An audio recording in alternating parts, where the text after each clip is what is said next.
Just afterwards last night then, Celtic revealed their profits, so turnover up to 88 million, profit of just over 6 million in the year when they won the title, and obviously some of the sales helped them there as well. And Rangers, John Bennett, the vice chairman, I think, has been talking, saying, look, no, there's no missing millions, and Stuart Robertson saying it's not as much as you think in the Champions League. But we're going to talk about both things, because a huge amount of money has gone into it. I watched the interview with John Bennett, and I thought it was very good, very open and honest. What did you take from it?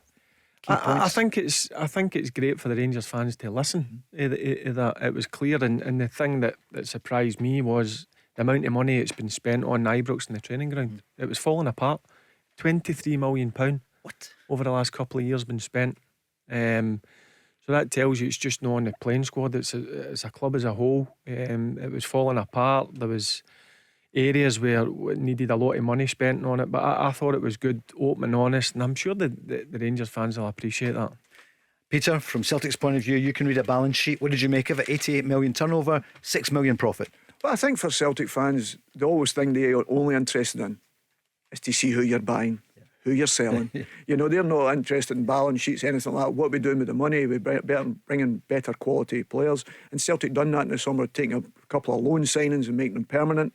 I think that's important when you're bringing the money in, because let's be honest, it's like everything else.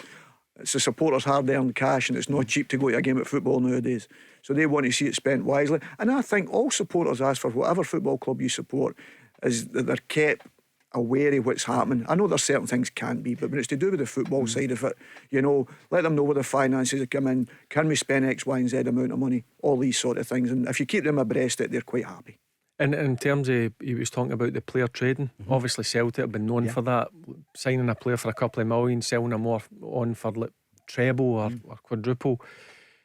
And when you actually hear him talk, it only really started in January, from Nathan Patterson moving. That was the first. So it's only been going 7 or 8 months when you think about it. So it's been Patterson, it's been Aribo, it's been Bassey, and now they're expecting that to motor a wee bit. But you're saying there, but what the punters would probably end up doing is saying, well, we get 30 million for player sales or 40 million for player, and we've got 40 million for the European game. So we've got 80 million now to make the team better. But there's so much to go on. There's 25, 23, 25 that went on in the stadium. Yeah. And Stuart Robinson saying it's not as much as you think coming in. Back to Celtic, about the player trading is interesting. They sold Odsonne Edouard, as you know, and Ayer.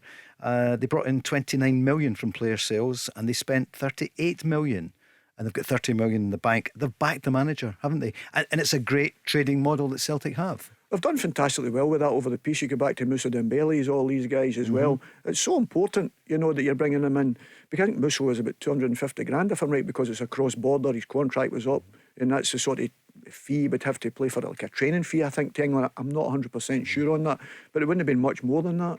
You know, you were what paying... a signing. Who got him? Was it John Park at that point? I'm not sure. I'm not sure who'd have been involved in that. Brendan was a manager, obviously, at the time. So Brendan would have knew him, because at that time down there, I was at Fulham at the time.